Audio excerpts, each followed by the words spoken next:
Good morning. I want to thank everybody for being here today. I also want to thank the ranking member, Benny Thompson, for working with me in a bipartisan fashion.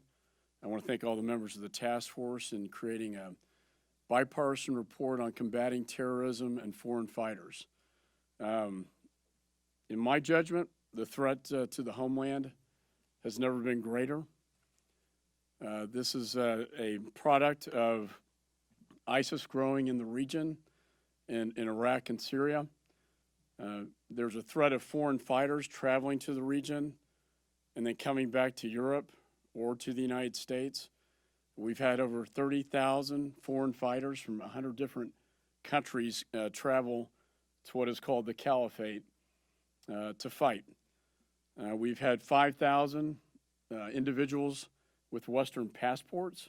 So that's of great concern when it comes to visa waiver countries. We've had over 250 Americans travel from the United States to the region, many of whom have returned to the United States. This threat, coupled with the threat over the internet that we have seen, which has evolved from bin Laden and K's and couriers to now a new generation of terrorists using the internet to radicalize individuals within the United States. So this is a dual threat that we face. And again, the task force worked for 6 months, again in a bipartisan way, and the findings are concerning. The findings indicate that number one, the threat is getting worse, not better, that we are losing in this struggle to keep Americans from the battlefield, because many are still going to the region and coming back. And I think most importantly that we lack a national strategy to deal with this problem. We took a delegation to Europe to examine the problem, found that there were many security gaps with respect to travel from Iraq, Syria, through Turkey into Western Europe. For instance, they don't pass EU citizens pass their watch lists. But the bottom line, I think, is that until we deal with the threat where it is, until we have a strategy to deal with the threat where it exists and eliminate that threat, we're going to continue to have this problem.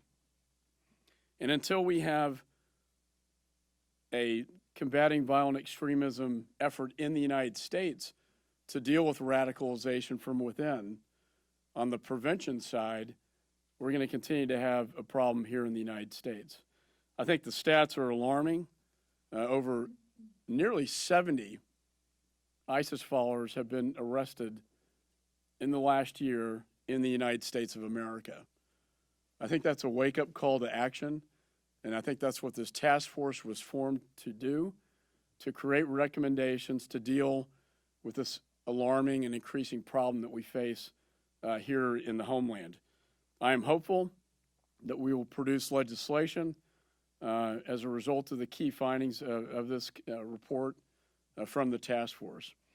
So with that, again, I want to thank all the members on both sides of the aisle for coming together, something you don't see very often in this Congress, working together, Democrat and Republican, to address a very, very serious issue. And with that, I'd like to recognize the ranking member, Benny Thompson. Thank you, Chairman McCall. As the chairman stated, this is a bipartisan effort on behalf of the members of the Homeland Security Committee. The committee worked for about 6 months, but had a specific mission not to produce legislation, but to produce recommendations. They've worked hard. There's no question about the terrorist threat that we face. There's no question about Americans going to join ISIL and other foreign fighters abroad. But the question is whether or not we can determine that some of those people are trying to get back into the United States. They're getting here. So what we had to have was a bipartisan task force to look specifically at this issue. They produced a report. We're happy. Now I look forward to the bipartisan effort to produce legislation based on this report. The chairman is correct. This committee is one of few bipartisan committees here in this Congress. When bad people want to hurt Americans, they don't ask party, they don't ask anything, they just want to hurt Americans. So it's in that spirit that we offer this task force report, but more importantly, we look forward to working with meaningful legislation because of this task force. Thank you. I want to thank the ranking member, and I want to echo those comments that terrorists don't check our party affiliation before they want to kill Americans. And so with that, I want to introduce the chairman of the task force, John Katko. Thank you, Mr. Chairman, and thank you, Benny Thompson. One of the joys of working on Homeland Security is we're doing things that we're supposed to be doing in Congress. We see a problem, we attack the problem, and we try and find solutions for it. And I appreciate the chairman and Mr. Thompson for empowering us on the committee to do this job and to form this task force, and then just let us do our work. And a lot of work we did do. We had 16 member briefings and site visits. We had 29 staff briefings, and we traveled to 8 foreign countries. Some of the countries we traveled to, I'll highlight for a moment here. We sat across the table from Benjamin Netanyahu for 2 hours the day before he formed his cabinet, talking about the ISIS threat and the terrorist threat that he faces all around him. And it was very insightful. We then traveled to Baghdad, Iraq, right on the front lines, and got it from the leaders in Iraq as well as the military leaders in the United States that are advising Iraq. We went to Turkey to check how the flow of foreign fighters going through Turkey into Syria is happening and what they're doing about it, if anything. We then went to the Western European counterparts of ours to try and figure out why there's such gaping holes in security in Western Europe. And quite frankly, that's one of the alarming findings we had, is that hole is significant. There are about 5,000 Westerners at least, and I stress at least because we don't know what we don't know, but at least 5,000 Westerners have gone to join the fight in ISIS. Many of them are from Europe, the vast majority of them, and Europe has very relaxed travel standards, and they don't screen passengers the way we do. So it's much more difficult to determine if someone is actually going over to Turkey or to Syria to join the fight. So that's a huge problem for us, because when they come back from the fight, they may decide to come to the United States, radicalized. And since it's visa-free waiver countries, it's a real problem. And then, of course, you have the problem with the 250 known Americans that have traveled to the zone, or attempted to travel to the zone in the last year and a half, 2 years. And the number's gone up very significantly in the last year. Those individuals pose a huge threat to the United States in a couple of different ways. Number one, if they go there and they fight and come back home, they're radicalized and they're ticking time bombs for major incidents in the United States. Number two, they're recruiting others from the United States to come over and join the fight with them. And number three, they're helping to radicalize individuals over the internet in the United States. And with respect to radicalization over the internet, that poses probably the biggest problem for the United States, because it's that problem that is the most difficult thing, most taxing thing for our law enforcement officials here in the United States. We've had 60 some odd incidents, like the chairman has noted, in the last year and a half alone, of Americans that have been involved in ISIS-related incidents or planning ISIS-related attacks in the United States. That number is expected to grow. There's a lot of work we have to do going forward, and this report isn't just about finding the problems, it's about presenting solutions. 32 specific solutions in the reports, but let me tell you some of the general overviews of those solutions, or general issues we have to address. The gaping security loopholes in Europe is one of them. Trying to get the Europeans and our foreign counterparts throughout the world to work with us and have a centralized database for tracking these foreign fighter travelers. We got to focus on combating domestic radicalization in a huge way. We have to figure out how to provide off-ramps for individuals who are becoming radicalized, identifying them, doing the hard work on the community level. That's very difficult. We need to work on having a national strategy here. We don't have that. And we also need to figure out how to do a better job of identifying those individuals that are trying to go over to Europe.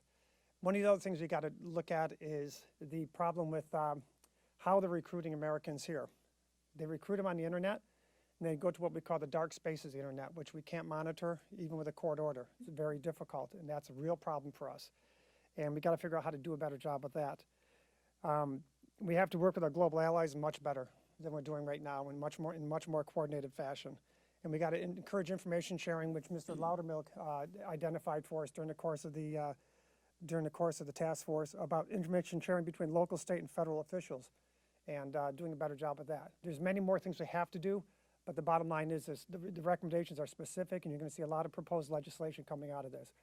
We worked very hard on this, and I want to thank everybody involved in this. Mr. Vella did a great job on the Democratic side, and my Republican colleagues here, Mr. Ratcliffe, Ms. McSally, Mr. Loudermilk, and Mr. Hurd, all of us freshman congressmen, we all worked together, though. We did a good job, and they all brought different strengths to the table, and I think the report shows that we've done our homework. So again, I want to thank the chairman for allowing us to do this work, and thank all my colleagues for the great work they did on this. Thank you very much. I want to thank you, Chairman Katko, for your hard work. Now recognize the Congressman from Texas, Mr. Vella. Thank you. I too want to thank Chairman McCall and Ranking Member Thompson for initiating this very important effort. And Chairman Katko took over this committee right after he came into Congress, and he really put his heart and soul. So I think on behalf of all our colleagues, I'd like to thank you, Congressman Katko, and the rest of my colleagues and committee staff who worked very hard over the last 6 months. I won't repeat a lot of it about what's already been said, but the thing here is that we're dealing with an enemy. People ordinarily want peace, but in this case, we're dealing with an enemy who wants to conquer and wants to cause a lot of harm. And what we found, the threat over the course of the last 6 months evolved almost before our very eyes, because the issue with internet radicalization popped up, and there for a period of time it was, things were happening all over the place. So the most important thing about this report is what it shows us is that we've got a whole lot more work to do so that we can confront this threat. And hopefully we know our committee has come together in a bipartisan fashion, but this is an issue that should have no party lines, because this is an American issue. What we're talking about is safety to our people, and hopefully we can convince the rest of our colleagues to move forward together to confront this crisis. Thank you. Thank you, Congressman Vella. Chair recognizes Mr. Hurd from Texas. Thank you, Chairman, Ranking Member Thompson, Chairman Katko. It was a pleasure working alongside with you. I spent over 9 years as an undercover officer in the CIA. I was a guy in the back alleys chasing Al-Qaeda and the Taliban, and having seen enemies like that up close and personal, and seeing what ISIS has evolved into is scary. They're a clear and present danger to the United States, and we need to do everything we can to stop them in their tracks. Now, one of the shocking things for me, in a good way, was information sharing has improved since I joined the CIA back in 2000. That was good to see, but there's still a lot more work that can be done. The Chairman McCall and Chairman Katko alluded to our European partners need to do more in using the information that we're sharing with them. But one of the scary things about ISIS is their ability to leverage social media to get their message out. They're influencing and touching millions of people a day, and we need to be able to counter that message. And they're inspiring folks by saying, come to Syria for some adventure. But we need to get the message out that you're more likely to get a bomb dropped on your head than finding adventure in Syria. So our men and women on the ground are doing a great job, but we need to be a little bit more aggressive with our intelligence posture in Syria. So I'm looking forward to continuing the work of this committee and making sure we protect the men and women in the United States of America against this scourge. Thank you. Congressman Hurd, Chair recognizes Congressman Loudermilk. First of all, let me thank Chairman McCall and Congressman Katko for allowing me to be part of this extremely important task force. I think the work we were doing came to full recognition to us is that our major concern is terrorist attacks on American soil. While we were on our Middle Eastern and European trip was when the attack in Garland, Texas occurred. And it was a wake-up call to all of us how important it was what we were doing. Because we're talking about protecting Americans on American soil. When these foreign fighters, those that we know of, and more importantly, those we don't know of, come back here, they're looking to do attacks on American soil. One of the challenges we're looking at, how do we better protect Americans? How do we multiply our forces on the ground? We have better cooperation between the various law enforcement agencies than I think we've ever had in this country, but we still have a lot of improvement. The way we can have a force multiplier is better cooperation between our local law enforcement, our local first responders, and those federal agencies. We've made a lot of improvement there, but there's a lot more improvement that we can make as well. And that's one of the areas that I naturally focused up on, especially after hearing about the Garland, Texas attack, is how can we better improve? How do we integrate those local law enforcement who are already boots on the ground? They know their neighborhoods, they know their communities, and can provide intelligence to the federal government, as well as the federal government use those resources better. We're going to be looking at how to better improve that. I think Georgia has done a very good job through their Fusion Center and cooperation, but we have still found ways that we can do that better. And again, thank you for allowing me to participate. Chair recognizes gentlelady from Arizona, Ms. McSally.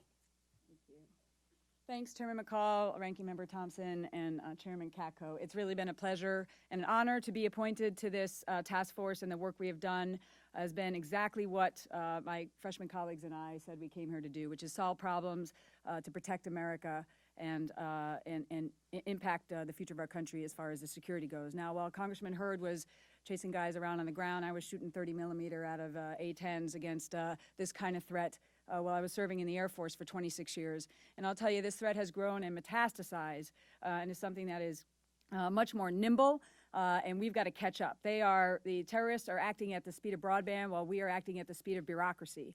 And we talked about the numbers here today, but those are the numerator. We don't even know what the denominator is. And the federal agencies will tell you that there's so many unknowns. We don't know who's been radicalized and who's traveled and who's sitting at home right now getting radicalized on the internet. So this is a very serious and sophisticated threat, and we've got to be much more nimble and responsive. And I appreciate the work of this task force and the recommendations we have in order to move this forward. We've got to be doing a better job between us and our allies to address this threat and to be more nimble. We've got to be doing a better job within the agencies of our federal government. While we have 10,000 IRS agents that are making sure you don't take an improper home office deduction on your taxes, we have less than 24 individuals focusing on countering violent extremism and ideology in our federal government. That's not going to work for us. We need to step up our game. We need better information sharing and more flexibility and nimbleness to respond to this, and also between federal, state, and local officials and civil society, quite frankly. We got to step up and do this together, but we need a strategy, and a lot of these recommendations are going to address these shortfalls. So it's been an absolute honor to be here. We look forward to continuing to work to address this threat and keep America safe. Chair now recognizes the Congressman from Texas, Mr. Radcliffe. Thank you, Mr. Chairman. Prior to coming to Congress, I had the opportunity to serve as a terrorism prosecutor. In fact, I served by special appointment in the largest terrorism financing case in U.S. history, so I certainly know well the dangers of homegrown terrorism. I'm grateful for the opportunity to have served on this task force, but I think the main takeaway that we have to focus on here is the lack of a national strategy in combating foreign fighters and the vulnerabilities that has created. It is my hope that our report, its findings, and its recommendations are not simply filed away, but become the foundation for a national strategy in dealing with this problem by both the executive branch and by the legislative branch. And I certainly intend to make it part of my focus and part of my mission as I go forward in Congress. So again, thank you for the opportunity to be on this task force, and I appreciate the leadership that all my colleagues have provided on this issue. Thank you. You know, people always ask me what keeps you up at night, and it's really the individual we don't know about. Now, we have a lot of good intelligence. I think the FBI and Homeland Security are doing a great job identifying the threat both abroad and within the United States. But it's a case we don't know about. The foreign fighter who traveled to Syria and came back to the United States that, as Chairman Katko said, is a ticking time bomb. It's a case of the individual radicalizing over the internet that at any moment could pop up and kill Americans. It's the Chattanooga case where we had no flags, we had no warnings, no warning signs that keeps me up at night. We have a lot of work to do. And I think this report will go a long ways towards protecting Americans here in the United States. We have to have a strategy to deal with this, both a military strategy abroad, a political solution, but also a prevention strategy here in the United States to stop this threat so that we can carry out the mission of this committee to protect the American people. And so with that, I'd like to open it up for questions. I believe J.J. Green with WTOP has the first. Yeah. Thank you for doing the report, and thank you for granulating,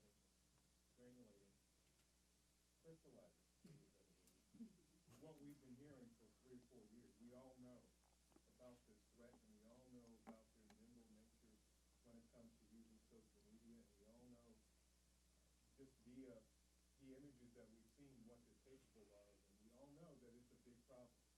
So I wonder if you would give us an example of the number one thing that needs to be done that the American people can actually see some concrete results from immediately. So what is the one thing that, the top thing that can be done that will see some results immediately that you recommend? Well, I don't think there's just one simple solution to this problem. I mean, as we traveled abroad to the Middle East, seeing the threat, we were in Baghdad a week before they took over Ramadi. Met Prime Minister Netanyahu, went into Europe. The security gaps that they have in foreign travel into Europe that can then get into the United States is a real threat. But the, as you mentioned, the radicalization over the internet, when you have 200,000 ISIS tweets per day going out to thousands of followers in the United States every day to kill military, to attack military installations, it's really hard to get around that from a security standpoint. We've done a pretty good job trying to stop that, but it's the internet capability that's very different from the days of bin Laden, where now you have this new generation that are very adept at social media. So I would say a couple of things. One, we were very fortunate to take out with a military strike Junaid Hussein, who was the #1 ISIS cyber commander, sending out these directives. But there will be others to follow after him. I think the prevention piece that's been pointed out has been severely overlooked. We spend billions of dollars to both kill terrorists and keep them out of the United States. We spend very little focus on prevention from within, outreach to these communities. Because in most of these cases, like Tamerlan Tsarnaev, a flag's going to go up. He was kicked out of his mosque, the Boston bomber was, for being too radical, and yet that wasn't called to the attention of authorities. I think a lot of this could be stopped by prevention if we have better outreach to these communities. And Ranking Member Thompson and I passed a bill out of committee to combat violent extremism. It needs to be more of a priority and a focus within the administration. And I'll open it up to any other member that would like to respond to that question, if there are any. Okay. Sure.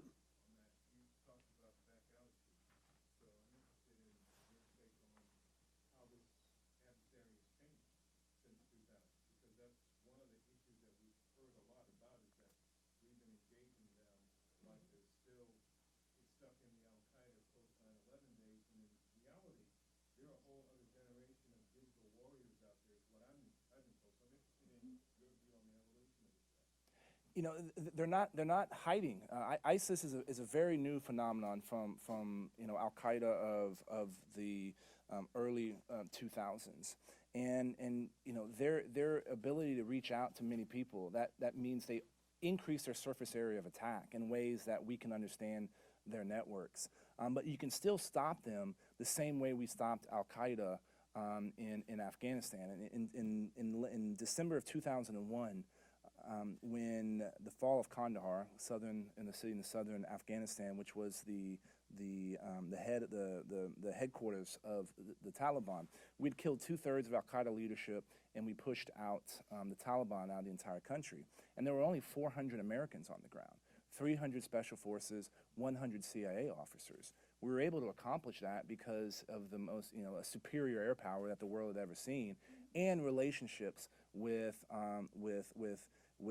groups on the ground, Northern Alliance, different Pashtun groups, and that framework exists in Syria, and that's how we should be looking at our strategy on stopping them down there. But we have to counter their message as well. There is a Spanish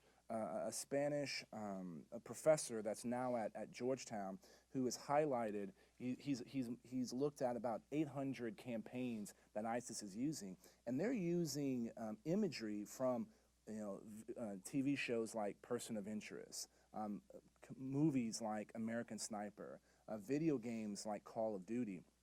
And when you look at the media that ISIS is producing, it looks almost like these popular images that we've already seen. And we don't have this whole of government effort on countering this violent extremism. And it can't just be the United States. It also has to be our Sunni Arab partners in the region, helping to leverage that message as well. So we're falling down on the messaging game where ISIS is superb.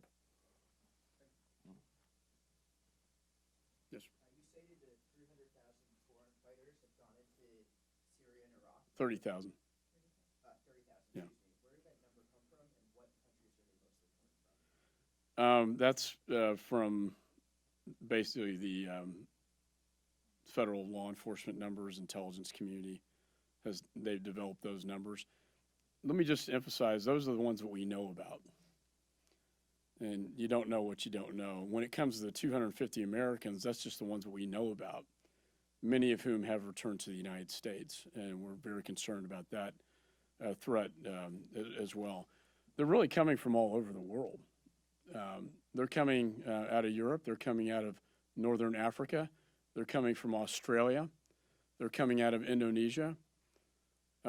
So what you're dealing with is sort of a global jihad phenomenon that we're seeing, these radical Islamists filling the power vacuums left in Northern Africa and the Middle East primarily, and then recruits coming out of Europe. We have a lot of these cyber warriors, for instance, coming out of the UK. Junaid Hussain was a British citizen who traveled to Raqqa, which is where they're operating out of. So I think that's to me, the frightening thing is that the fact it is a global phenomenon, that this is not just confined to the old days of Iraq and Afghanistan. This thing is metastasizing, all over the world now, predominantly in Northern Africa and the Middle East. But we're seeing it spread throughout Europe and Australia, and we don't want to see that spread into the United States. Yes. You mentioned that at least 40 U.S. fighters have returned back to the U.S. Some have gone back and forth a number of times. Where are they, and what efforts have they made to find them? We think about 50 have come back. Look, if we can arrest these individuals, we do. If we, under the Constitution, cannot charge them with a criminal offense or providing material support, we monitor them. But again, if you don't, we don't have good intelligence on the ground in Syria. We don't have good human intelligence. So it's really hard to know who has traveled. I give the FBI and Homeland great credit for stopping a lot of this and arresting almost 70 ISIS followers in the United States. These are astounding numbers, though, and you can only stop it for so long. And if we don't have good human intelligence on the ground to identify who has gone to the battlefield and who has come back, that's a hard threat to stop. And it's hard to prosecute. As a former federal prosecutor, you have to have evidence to charge them. And if we don't have that good human on the battleground to know that they joined the enemy, it's very difficult to prosecute that case. Yep.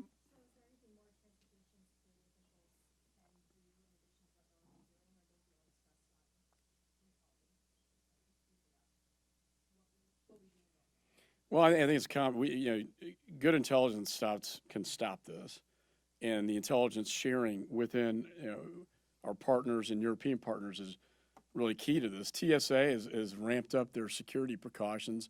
There was a threat from the Corazon group. We ramped up about 25 different airports around the world. The Istanbul airport is the epicenter, and we traveled to there, the epicenter for the foreign fighter. 40 million people go through that airport per year, and the screening has gotten better. I think for a while they just turned a blind eye because they were fighting Assad, who they don't like. Now they're screening better inbound, but the outbound screening is not where it needs to be, and we're concerned about that outbound, traffic coming out of the region into Western Europe and then possibly the United States. I would argue Europe has a real problem on its hands. Europe is wide open, and until the European Parliament passes new legislation to vet, pass the watch list, they're going to continue to have this problem. Not to mention the Syrian refugee crisis that we're witnessing today. Yeah. You've talked repeatedly about the need for greater international cooperation. You said, good intelligence, we don't really have no good human intel on the ground. And now we're seeing the Russians moving into Syria, the Russians, the Iranians, Assad regime, the Iraqis, all working together on intelligence. Are we talking about potentially working with people we don't particularly like, we don't particularly trust? Is that going to become necessary? They have a lot of intel. They're not our friends. Well, does that change some of the recommendations in your report at all, since it's sort of fresh?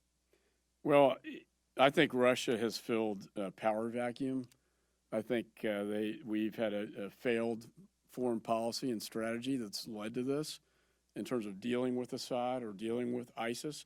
So with that vacuum, we have Russia coming in, forming a geopolitical alliance between Iran and Syria, and really calling checkmate, on us. I will say the one thing we have in common with the Russians is our dislike for the terrorists. They have the Chechen rebels. The Boston bomber was a Chechen rebel. They have their Northern Caucasus region, and I think they view that what is happening in the Caliphate, in the Islamic State, is becoming such a great threat, and no strategy is out there to deal with it effectively, that they're stepping into it. And they're also filling the power vacuum. The complication is their obvious support for Assad. And as long as Assad remains in power, he remains a magnet for the jihadists, for the terrorists. I've often said the long-term solution has to be a military and political strategy, but also dealing effectively with Assad. I hope the president, as he visits with Mr. Putin today and to the United Nations, can work out a strategy to effectively work to eliminate the threat of ISIS, but also to find a way to remove Assad from power, whether it be a graceful exile or through other means. But I think that has to be a part of this overall equation. Yeah. You talk about legislation. I mean, what might that look like? I think the biggest one is having a national strategy, and I think that's going to be the biggest piece of legislation that we look at. The other is trying to close these security gaps that we see in Europe. But the fact we don't have a strategy, as I mentioned, we have a combating violent extremism bill that I'd like to see come to the floor to deal with this problem on the home front. You got to deal with the problem over there, but you got to deal with it in the homeland as well. And this radicalization over the internet is becoming increasingly a problem. When we went over on our trip to the Middle East and Europe, the big focus was foreign fighters. When we came back, it was, my God, they're radicalizing over the internet, and there are hundreds of thousands of these missives coming out per day to radicalize Americans. It's a very difficult challenge for law enforcement in this country, not to mention, as was indicated earlier, the idea that they can go into dark platforms to communicate. They're very savvy. They get a hook on the internet with someone they're talking to online, and then they go into what's called a dark space, dark platform to communicate, and we can't see those communications even if we have a court order. You can't stop a threat that you can't see.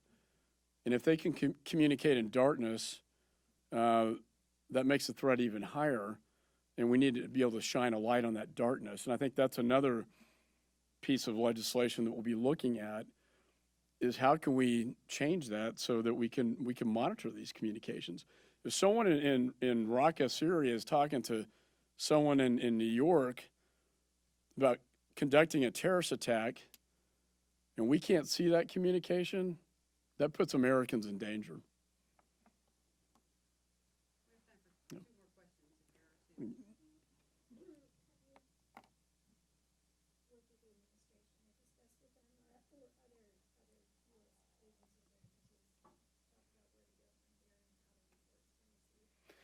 You know, I know the ranking member and I talked to Lisa Monaco, the Homeland Security Advisor to the President.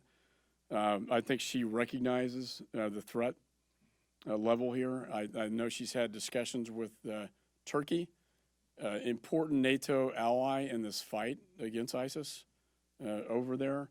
I believe, as was said earlier, that this needs to be a Sunni Arab fight against the Sunni extremists. Under American leadership with our special forces embedded, but it has to be the Sunni Arab. It's their backyard, you know, stepping up to the plate to defeat the Sunni extremists. I think for too long we've carried the water there.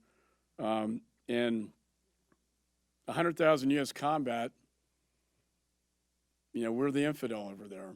And I don't think there's political appetite for that. But I do think a indigenous force under American leadership and NATO, with our forces embedded, is the best strategy to defeat this threat.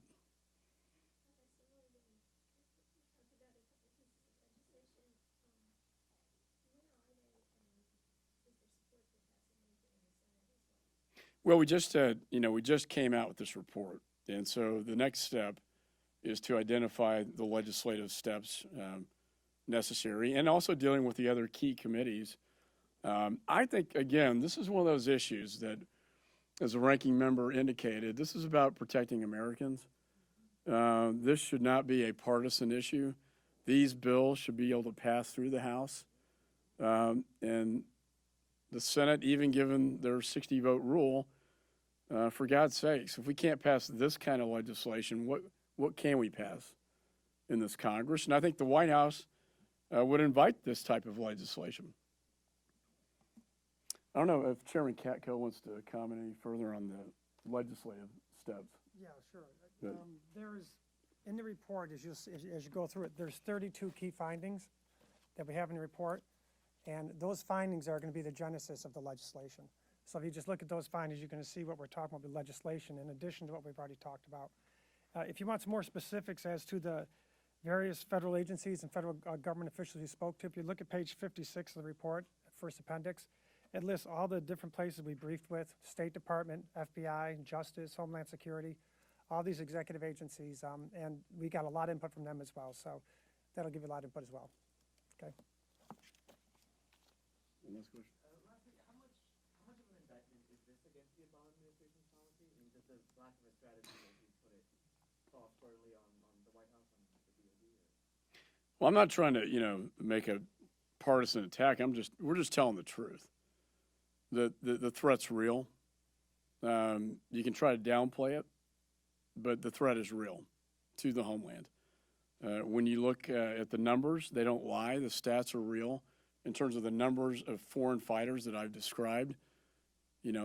Tens of thousands of them, many Americans, the internet threat, the radicalization from within, the thousands of followers in the United States, the hundreds of thousands of ISIS directives over the internet per day.